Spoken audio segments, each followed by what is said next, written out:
Good afternoon and welcome to Chapter a Day. We're reading from Home Again, and when we left off, Garrett had just sat down for his first tarot reading. So I thought I'd share with you today some of my favorite decks, and I'm trying to dig out my favorite one for you right now. My hands are really small, so holding onto these cards is not the easiest thing to do. This is my favorite. Gilded Tarot. And I'll show you kind of why. And this is the deck I used for all of the readings in Home Again. This is the exterior, which I just think is lovely. And I'll show you some of the cards. Here's the Ace of Pentacles. Absolutely beautiful. And one of the reasons why I put tarot in the story is, number one, it fit. Number two, it interests me. And as I indicated earlier, I did the spreads here and then made the chapters conform to the spreads. I did not make the spread conform or build a spread based on what I wanted to have happen. So the day I wrote that particular chapter, I did the spread early in the morning, and I thought about it, and I just wrote. And it's one of the easiest chapters for me to write. So if you want to pick up, here's another card, the World. It's just lovely. I love this deck. Again, this is the Gilded Tarot. If you want to pick up any deck, don't be afraid to do that. You don't need anybody to do a reading for you. You can do that on your own. And I'm by no means any expert in doing readings or spreads, and I would certainly not do one for anyone other than myself.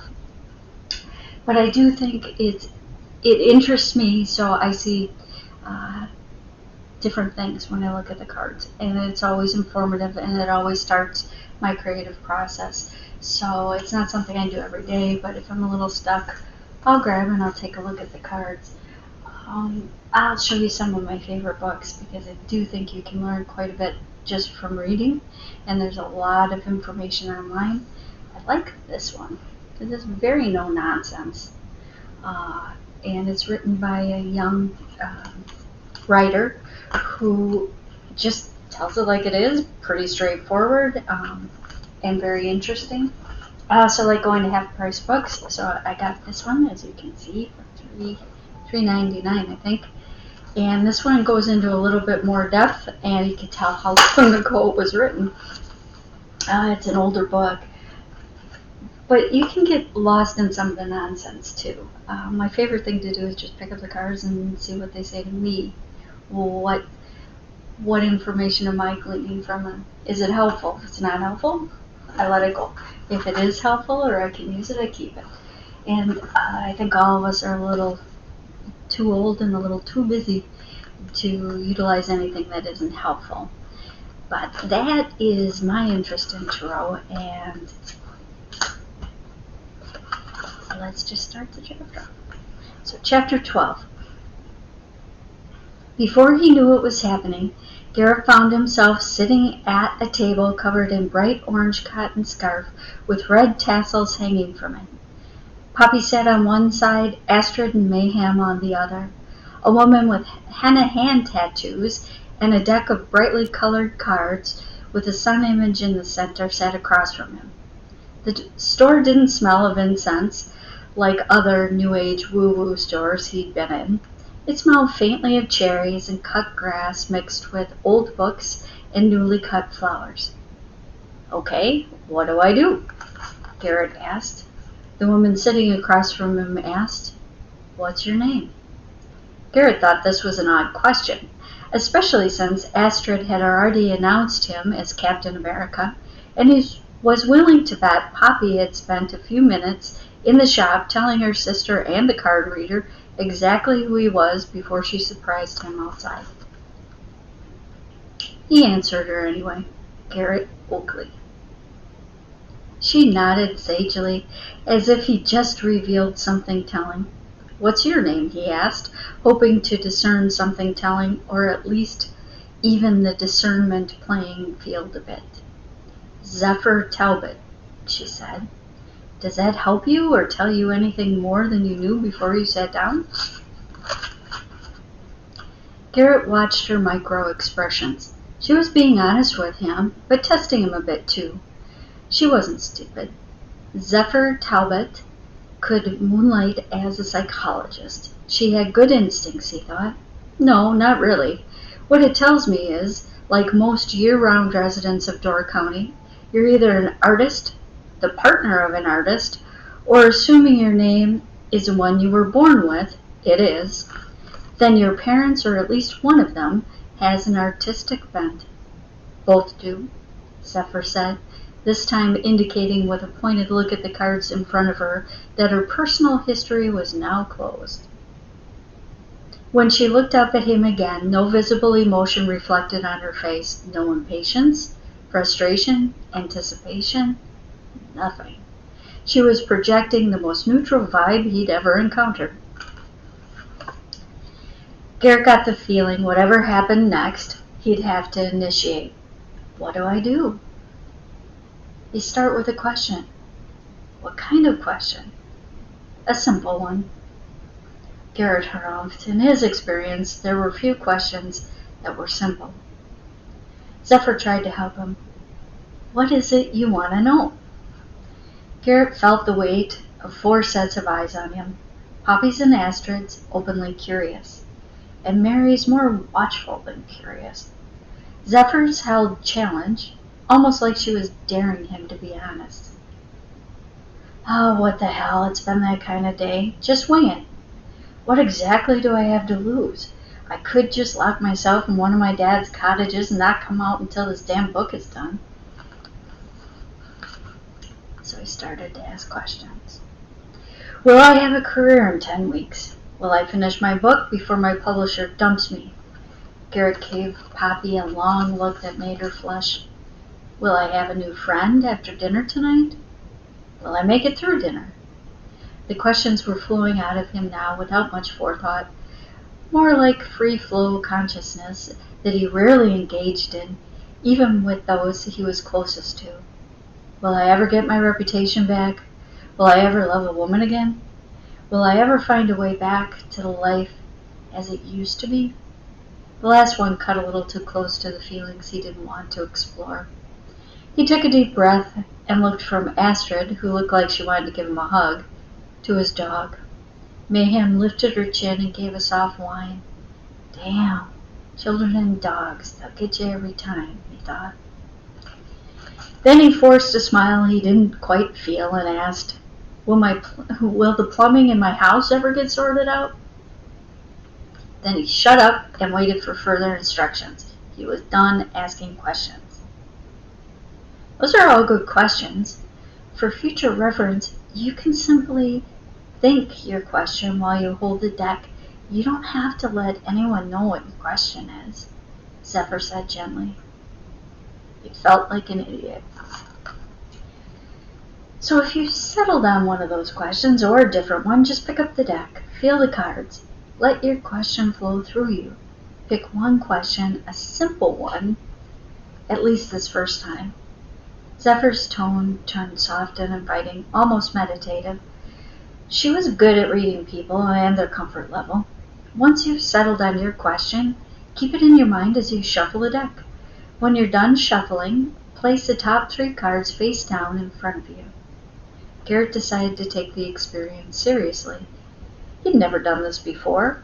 As with most experiences that didn't appear immediately or inherently harmful, he was open to it, especially with Poppy and Astrid avidly watching him. He hadn't realized he was staring at Poppy until Zephyr reached over and put her hand on his, capturing his attention. Tarot isn't concrete science, it's soft, it's suggestive.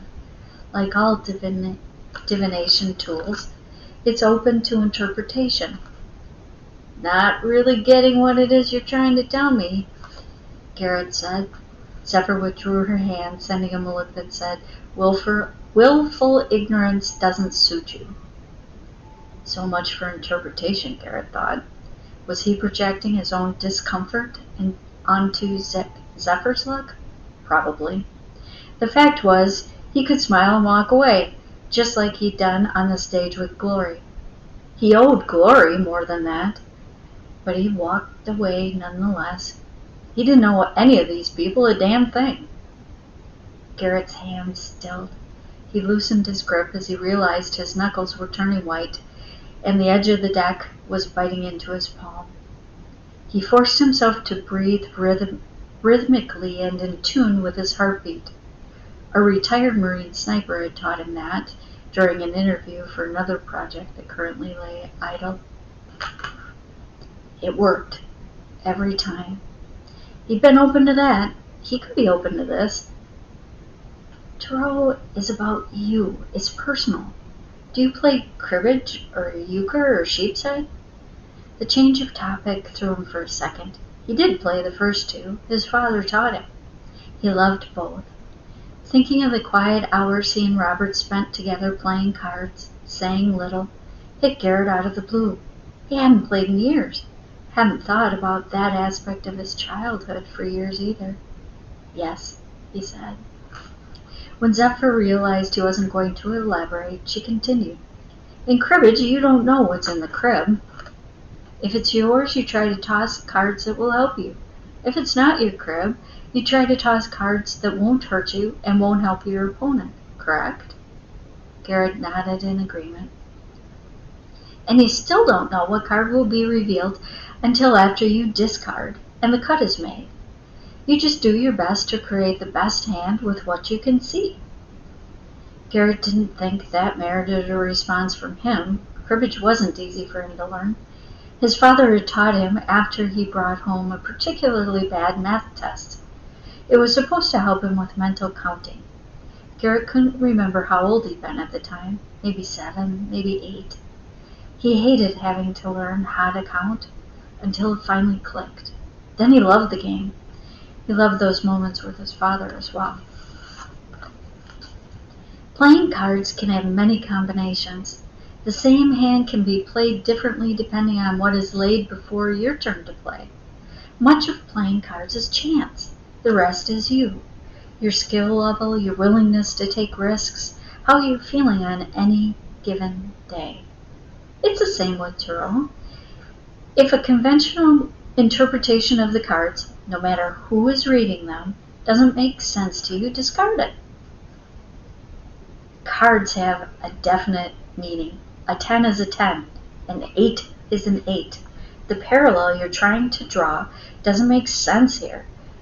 Nothing seems to be hard and fast here, said Garrett. Trumping euchre shifts the power of the cards, right? She had him there. Yes, it makes all trump more powerful than their counterparts in other suits. It did more than that, but Garrett didn't feel the need to discuss the finer points of a game they weren't playing. What Zephyr was doing, intentionally or not, was making him regard the cards in his hand less threateningly.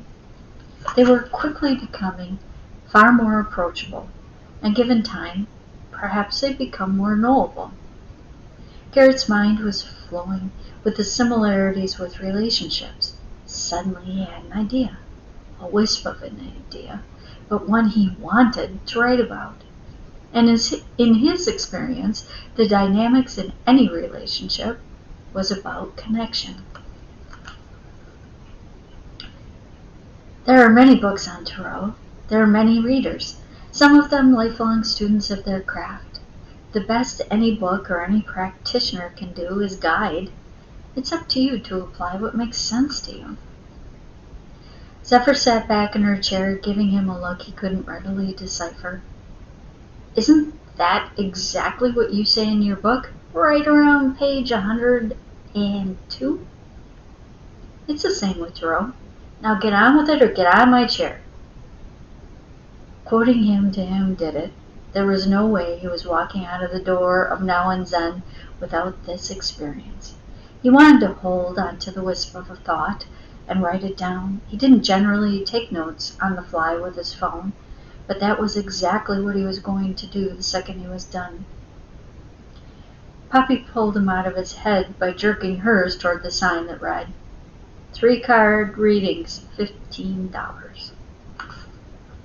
Garrett reached into his wallet, pulled out $15, and slid it across the table. Apparently now the doctor was in. Garrett looked at Poppy, and then at Astrid, who was nodding her encouragement with a smile-inducing exuberance he was coming to appreciate. In that she had already found a place in his heart. Then he closed his eyes and asked the simplest of questions, the only one that really mattered, and the first one that came to mind. Shuffling, the cards went from cool to warm in his hands. They felt smooth and comfortable. He laid out 3 cards face down in front of him and set the rest of the deck on the table to his left. Without being told, Garrett turned over the first card, then the second, then the third. He looked at all 3 in turn, trying to decipher and intuit what he could from each card without being told what they were supposed to mean. He was a great believer in the subconscious knowing what to do. He's simply been out of tune with his own for the last few months. Maybe this could help jump-start his mojo again. When he sensed Zephyr was about to say something, he stopped her by holding up his hand, never once looking up from the cards. She and her interpretation could damn well wait. He had his own reading to do. Quickly he memorized the order of the cards and what they looked like. When he got to the cottage assigned to him, he silently amended, he'd do a search of the cards and what they mean in the order he'd placed them. He wasn't a trust but verify kind of guy. He was a find the facts and make up your own damn mind after listening to the experts kind of guy. The spread combined had the 3 of Pentacles first, the 6 of Swords in the middle, followed by the 5 of Swords on the end. The Pentacles card intrigued him. He was immediately drawn to it. It felt familiar, comfortable. The man depicted on the card appeared happy, a master of his craft. A blacksmith by trade, he seemed warm and comfortable by his fire. Something in his expression, as he held one of the 3 pentacles, said he was prosperous and content. The middle card showed a blue-cloaked woman in a small Viking-like boat. She was hooded, her lapis-colored robe trimmed in white fur. Her head was held high. She was standing. Still, she appeared to be hiding. All 6 swords were pointed down, fully erect. The moon was full behind her, lighting her way, illuminating the calm aqua water. Fronds of wheat and the beauty of her cloak indicated she was well off. So why was she alone on the water, surrounded by swords? She had an oar, so she was steering her own small ship. Was she running towards something? Away from what came before? She wasn't smiling. She didn't look frightened, but she did look pensive, like she was caught in deep thought and uncertain of her future. Garrett shot a hooded glance at Poppy. The hood the woman on the card wore obscured her hair. He envisioned her with blonde hair and blue eyes. The green frog, or was it a toad, was looking right at him. That watching creature knew something he didn't. Garrett shook his head to clear it and looked at the final card, the 5 of Swords. Rays of light shone down on this warrior. He was standing on a battlefield, victorious, holding one sword up in the air in his right hand. 4 other swords clutched to his body with his left arm. The battle must have just ended because there was a fallen man in the background and another was on his knees, one hand covering his face. The man holding the 5 swords had one foot elevated on something on the ground, a la Captain Morgan. It looked like a rock, but it could have been wood. 3 raptors soared in the sky. The man was obviously victorious, but his win came at a cost. Was he collecting swords of the fallen? Were they swords from fallen allies or fallen foes? There was no fear in the man's eyes. A sudden sharpness hit Garrett's heart. Victory over pain and loss was never easy. He didn't want that kind of pain again. Garrett pushed memories of his mother's away and looked up directly into Zephyr Talbot's eyes. He tuned Poppy and Astrid out. Garrett focused solely on Zephyr, waiting for her to tell him life as he knew it was over. Astrid took his hand in her small one. He let her. She whispered in the way that children do, so loudly they can be heard clear across the room. Don't worry. The cards are only suggestions. You're going to be all right. Astrid's attempt to console him with her quiet support snapped him out of his introspection and into the reality that he'd made a new friend, one he wanted to keep. He gave her hand a gentle squeeze. Garrett smiled at Astrid, then forced himself to hold that smile as he looked at Zephyr again. So what do you think? Am I going to be all right? And so ends chapter 11. So I have a couple other books I wanted to share with you that are kind of cool and easy to read. This one. And you can just open it up and it has very clear images of what the cards are, and then some suggestions as to what they might mean in the context of whatever question you're asking or what you would like to know. They also set out some pretty complicated, to me this is complicated, readings. I'm a pretty simple woman, so I like the simple readings. I get up to about 5 cards, and that's usually good for me. But you can play around with it and see what you like. This is also another book that I like to reference. It gives you some pretty basic information here, and pretty good information. So I never take any one book or any one person's interpretation of what a card might mean in context as gospel. It's more fun for me and to use my own intuition and to take a look at what the culmination of what others might see in that card and does it apply to me in my situation. But they're really, really fun. Again, this is my favorite one, Gilded.